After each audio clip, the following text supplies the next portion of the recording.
Las protestas y todo sucede a unos meses, a 5 meses de la elección presidencial. Donald Trump se juega la reelección. Carlos Mota, Carlos, ¿cómo estás? Hola, buenas noches, Manuel. Alicia Salgado, ¿cómo estás, Alicia? Muy bien, muchísimas gracias, Manuel. Ricardo Rafael, ¿cómo estás? Manuel, Ricardo? muy contento de estar contigo. ¿Ante qué estamos? Estas protestas, porque de pronto parece que es un cóctel explosivo, se han juntado varias cosas, no salen de la pandemia todavía por COVID-19 en la Unión Americana. Donald Trump no las ha traído todas consigo, las encuestas de popularidad lo traen a la baja, los demócratas se han puesto de acuerdo, Joe Biden es, digamos, candidato a unidad y de pronto aparece esto y el discurso radical del presidente de Estados Unidos. ¿Cómo lo ves, Ricardo? Sí, los grupos humanos tenemos nuestros momentos de locura.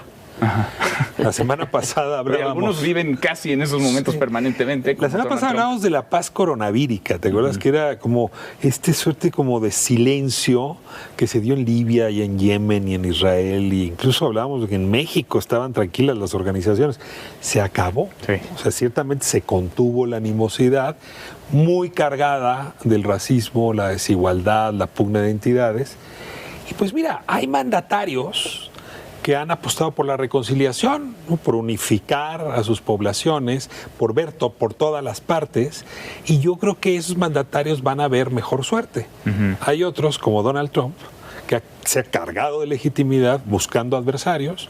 Creo que China no le alcanzó y ahora decidió atizar en contra de este movimiento que tiene visos y razones de legitimidad. Y lo que no sabes es dónde va a acabar esto, porque puede ser que no acabe antes del 3 de noviembre. Son cientos de ciudades las que están... Yo creo que ya hay una problemática en el mundo, o ya mostrabas tú las escenas en Grecia o en París, en fin, en donde me parece que la gente está buscando algo más allá que justicia. Porque es cierto que este personaje que asesinó al ciudadano Floyd, bueno, pues está ya detenido, va a enfrentar un juicio, los otros 3 policías también, pero eso no le basta a la gente. Y yo creo que no le basta porque a mí, desde mi punto de vista personal, sí creo que hay una oportunidad de la izquierda global y muchas veces de los anarquistas de ir en contra del sistema, y estas son las detonantes claves que están buscando para hacer esto. Yo creo que ahí es donde Trump, que para nada unifica a su país. Pero tú ves legítima la causa, o sea, la causa que se protesta, la causa que se defiende, la causa que se abandera, ¿es legítima? Es legítima, sí, pero la ves contaminada por esto. No la veo contaminada, pero hay algo que a mí no me gusta, y es el hecho de que cuando ves en la televisión que empieza a ocurrir la justicia, a la gente no le basta. ¿Qué quiere entonces el grupo de personas que se manifiestan? Si ya está en la cárcel, bueno, está detenido, enfrentará un juicio y enfrentará un juicio con toda la institucionalidad de las cortes de los Estados Unidos. Vaya, que eso no es suficiente ya. Entonces, ¿qué se busca más allá de esa justicia? Yo creo que igualdad, ¿no? Pero ahí hay un tema entonces que va más hacia la izquierda, ¿no? Porque entonces la izquierda te dice, esto nunca ha sido parejo, esto siempre está contaminado. Pero el COVID mostró el tamaño de las desigualdades. O sea, la gente que no necesariamente tiene acceso al sistema de seguridad y de salud de los Estados Unidos y que no tuvo la atención COVID, es la gente que se está manifestando y que no le preocupa contraer ni COVID por irse a manifestar en plena pandemia. Creo que ese es uno de los puntos relevantes. Coincide con estos grupos que se expresan, con los que no tienen casa, con los que no tienen trabajo, con los que no tienen seguridad social y con los que tienen una persecución efectiva, pero de años. Ese es un reclamo. Toman a George Floyd, un hombre que aparentemente estaba cometiendo un delito, al que además se le asesina brutalmente. Y hoy, por ejemplo, los datos que te daban de la policía de Minnesota son increíbles, ¿no? Que la propia policía de Minnesota esté diciendo que a un no blanco se le brutaliza 7 veces más que a un blanco criminal. O sea, en el mismo trato criminal, pues te lleva a preguntarte, bueno, ¿y por qué de pronto aparece esto como un punto muy interesante de la escena demócrata? Sistémico. No, y además de la escena demócrata. Pero no nada más en Estados Unidos, porque vemos ya protestas también en otras partes del mundo. Pero es que también es un problema de desigualdad en todo el mundo. Lo decía hoy el primer ministro, ¿no? De Gran Bretaña, justamente en el Parlamento, un raro Parlamento vacío, diciendo que él coincidía con las expresiones de protesta y de violencia que en algunos momentos estaban dando precisamente porque se había fallado en el cumplimiento de las condiciones de equidad equidad y bienestar entre la población, que es una de las causas fundamentales de una expansión de la pandemia en Pero es parte de lo que va exhibiendo el COVID, las fallas también en los sistemas, el movimiento de en los derechos civiles en gobiernos. Estados Unidos arrancó porque a una señora Rosa Parks no la dejaron sentarse, a pesar de su condición, en un asiento porque estaba reservado a blancos. Okay. Y entonces la sacó el chofer, la aventó, y ahí tienes un movimiento encabezado por Luther King que durante 10 años tuvo en jaque a Estados Unidos. No es de izquierdas, es de derechas, es decir, ni de justicia. No había que devolverle a Rosa Parks el asiento. Es racismo. Era, en efecto, era el caso emblemático.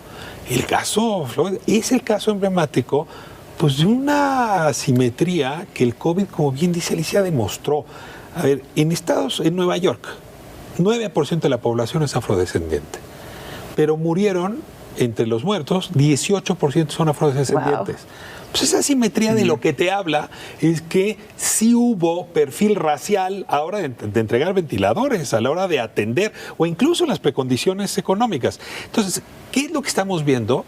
La protesta frente a eso. Tienes dos tipos de mandatarios, ¿no? Tienes, pero dice Carlos que están pidiendo demasiado, o sea, a mí me parece que ya tuvieron justicia, que ya tienen allá los detenidos, que están pidiendo demasiado. Mira, pero es que nunca, estos temas no se agotan llevando a tribunales al señor Chauvin. Claro, o sea, no, porque estás buscando algo más. Compasión. Estás buscando compasión. Algo más, como en el caso de Chile, donde los manifestantes se fueron de largo. Déjame decirte, a ver, el presidente reculó. Tú tienes un mandatario que tiene compasión por lo que está viendo su población, ¿no? Y uno que no tiene.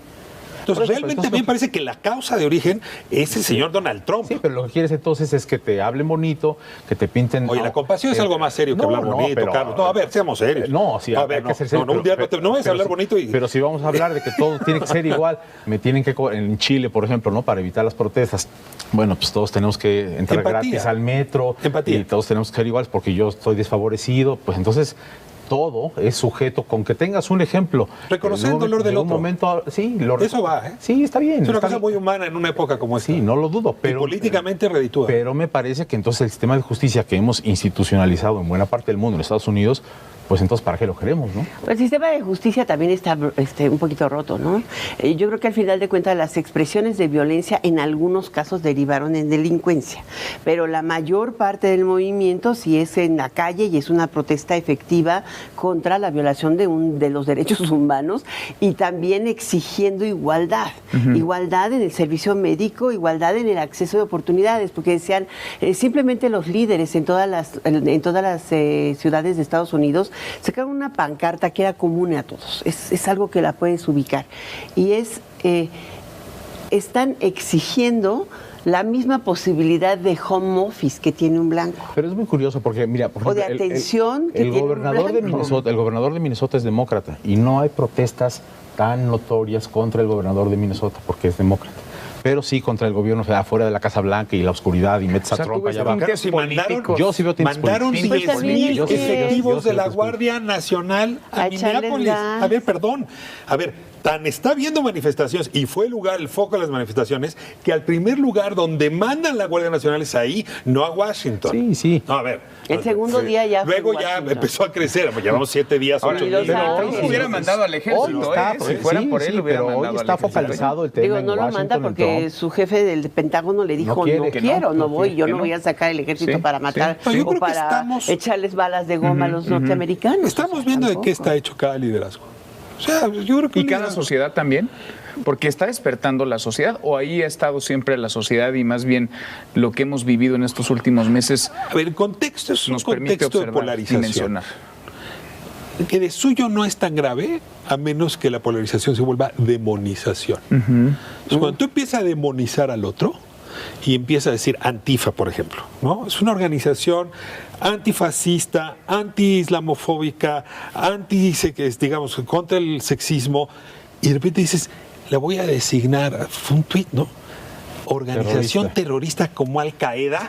Sí. Pues el mensaje es, voy con todo contra ustedes, porque tengo elecciones el 3 de noviembre, China no me alcanzó como enemigo, y a ustedes los voy a designar.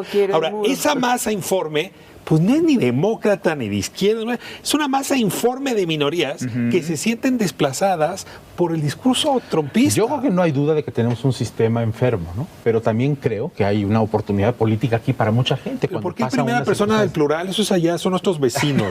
No me pongas a mí el saco tan rápido. O ya te trajiste de este lado de la frontera el problema. Yo sí creo que en el mundo hay estos movimientos en donde desestabilizar la institucionalidad que ves en el país en donde todos pensábamos, en Estados Unidos, que es el país donde hay más instituciones, se sigue la justicia, ¿no? Mucha gente se ha querido vivir de ir a mudarse de su país, del mundo a Estados Unidos, porque ahí sí se respetan las leyes. Y hoy resulta que en todo el mundo hay manifestaciones en contra de ese sistema, ¿no? Yo creo que es curioso, sí, porque en Ámsterdam, por ejemplo, que fue el primer país donde, en Holanda, donde se da la manifestación, ahí en la Plaza Estadón, que fue una manifestación extraordinaria, y dices, bueno, pues si no les va re bien con los reyes belgas y la señora toda guapa, es algo como que te sorprendía, ¿no? Y en realidad la protesta más fuerte era de los migrantes negros. De color. O sea, el problema que han tenido en Europa del desplazamiento la migración de color a diferentes urbes de la Unión Europea ha hecho que justamente prenda con mayor fuerza en estas sociedades digamos, ejemplo de verano, casi verano que tenemos. Que es un reclamo, ¿no? Entonces, legítimo de una demanda que ahí está. Y yo creo que de desplazamiento, de una desigualdad que también de falta está ahí. De inclusión, de falta de atención, de una problemática real que tienen enfrente y no se resuelve. Pero ¿sabes cuándo me la creería yo más? Cuando viera, por ejemplo, que las expresiones duras del gobierno de Rusia contra los homosexuales, por ejemplo, crearan la misma amalgama de protesta en todo el mundo, en París, en Grecia, en la Ciudad de México, pues protestando por lo mismo, que son brutales. ¿Tú aquí ves una protesta contra Donald Trump? Yo creo que hay una protesta antisistema que está llegando a Estados Unidos con mucha fuerza. Sistema capitalista occidental. Sí, totalmente. Porque antirrusia no puede ser, es una dictadura, ¿no? Bueno, pero es igual que China. Una dictadura que le gusta desestabilizar Carlos, por el mundo. A ver, Carlos, yo no sé si sea un tema de gustos, pero en algo que tienes absoluta razón es que el COVID vino a demostrar que a este sistema global de la gestión de asuntos sí le falta un sistema solidario global. Sí, sin duda. O sea, creo que sí hay una necesidad de revisar por qué esta globalización ha sido tan injusta. Y la verdad, el mundo ha corregido. A ver, la revolución industrial al principio del siglo XIX fue profundamente injusta. Y hacia finales del XIX se inventaron los sindicatos, se inventaron el reparto de utilidades, se universalizó la gratuidad de la educación, se crearon los sistemas de salud y corregimos los desequilibrios de la revolución industrial. Más o menos esto es lo que está pasando. Tienes una globalización de esta cuarta revolución digital que es profundamente asimétrica y tenemos que corregir. Y yo sí creo que el COVID lo que hizo fue poner una luz si es sobre un punto el de quiebre, entonces, a ver, tendría razón el presidente López Obrador, que dijo hace algunas semanas que el COVID-19 vino a ser un punto de quiebre para el neoliberalismo, para el sistema neoliberal. Pues es muy probable, ¿no? Porque al final de cuentas se está poniendo el dedo sobre la llaga. Si ustedes se acuerdan, ese dedo de la desigualdad que es terrible. O sea, si tú ves los niveles de pobreza que tiene la población norteamericana, nosotros nos espantamos del 47%, ellos tienen el 42% siendo la economía más rica del mundo. Entonces tienes un problema serio de desigualdad. Oye, y se Alice, concentra mucho en las minorías. Acuerdas, y recordando lo que está diciendo Ricardo, la llegada de Barack Obama al poder en Estados Unidos fue celebrada cuando ganó para eso, justamente para corregir esa problemática. El sistema no se inventó hace 3 años que llegó Trump. O sea, esta problemática en donde supuestamente Obama llegaba por el sistema a sanar, sí se fue al otro extremo. Y no lo sanó. El otro día estaba viendo este documental formidable sobre la vida de Michelle Obama y ahí ella hace una declaración que me parece que hay que retomar. O sea, nosotros fuimos responsables. El que llegaran 2 afrodescendientes a la Casa Blanca se presupuso que era el final de una época de racismo. No, fue el principio del nuevo racismo, de la revancha, del enojo, de la radicalización y de la demonización, ¿no? ¿Y tú crees que estos movimientos y este momento lo termine? O sea, yo no creo, porque está inmerso en la sociedad. Pero entonces, ¿qué es esto? ¿Es un momento coyuntural? ¿Es un momento electoral? ¿Esto tiene punto de inicio y no de salida? ¿Sabemos cómo puede terminar, es decir, hay demandas en las calles, ¿cómo se termina esta historia? ¿Cómo apagas el incendio que está ahí en las calles? Yo creo que sí tienes que reconstituir instituciones, yo creo que sí tienes que entrar a un debate serio, no violento, en donde reconstituyes y le das... Eso con Trump se ve imposible, ¿no? Se antoja imposible. ¿Quién sabe, no? Porque Trump es muy bravucón, pero a la hora de la hora se sienta a negociar, ocurrió con China, ocurrió con México, y si todo el mundo tiene un poco más la cabeza fría, es posible que levantemos un poco el escenario de dónde estamos en los siguientes 10, 15 años inscritos como humanidad. Pero eso es algo que hoy a lo mejor en los primeros tweets de Trump no se nota, ¿no? Entonces sí hay un espacio. Hay una ventaja de la democracia, porque decimos, bueno, esto lo están haciendo con procesos electorales, pero lo puedes ver del otro lado. Es decir, la ventaja de la democracia es que las elecciones sirven para drenar esta animosidad, estos momentos de locura, para decantar. Y Trump lo sabe. O sea, 3 de noviembre, él puede consolidar su mirada de las cosas a su base electoral y 4 años más, más conservadora, aplastar la clase media, a cualquier minoría, o esas minorías hoy dispersas, ¿no? Disgregadas, pueden reunirse alrededor de Biden. Esto hablando de Estados Unidos, no me atrevería a hacer esta reflexión para el resto del mundo, pero claro que el 3 de noviembre va a ser el momento donde esto se acomode. Ahora, ¿dónde está lo grave? Pues que nosotros que vamos en el mismo ferrocarril que ellos, un poco como decía Carlos, estamos de la mano, pues vamos a tener que esperar no a que entre en vigor el Tratado de Libre Comercio, sino que al 3 de noviembre se tranquilicen los ánimos de Estados Unidos y esta incertidumbre, que es política, pero obviamente también es económica, también se tranquilice. Y sí me parece que se vienen meses muy, muy complicados. Entonces la turbulencia, digamos, va ascendente, apenas vamos a este es el arranque, ¿no? al pico, digamos.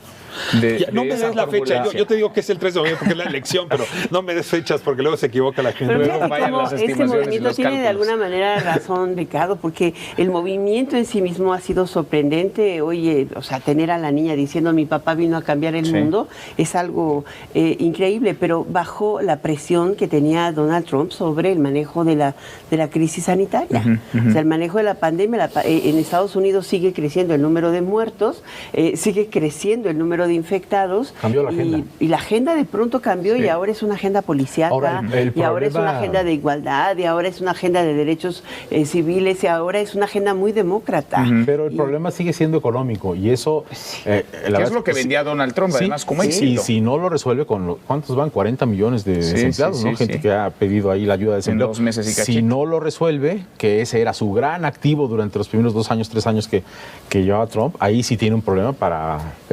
Es demasiado aventurado, ¿no?, hoy pronosticar cómo cerrará la elección norteamericana, la elección de Estados Unidos. ¿Se va a reelegir o no? Va Biden arriba, ¿no? Hay una encuesta que me parece muy interesante, revisaba hace un par de días, que le da 10 puntos a Biden hoy encima. Pero cuando le preguntan a la gente quién es más ejecutivo en la toma de decisiones, decisive, ¿no?, para decirlo en inglés, responden que es Donald Trump. Es un momento de crisis. ¿Tú quieres a alguien ejecutivo en la toma de decisiones o alguien que es compasivo? ¿Qué va a buscar la gente? ¿Mano dura? Creo, exacto. O sea, ¿qué prefiere el electorado? Y ahí no me atrevo a responderte porque pues yo te diría, naturalmente yo prefiero un buen hombre, ¿no? Un hombre con una humanidad amplia, y creo que Biden tiene una trayectoria en ese sentido.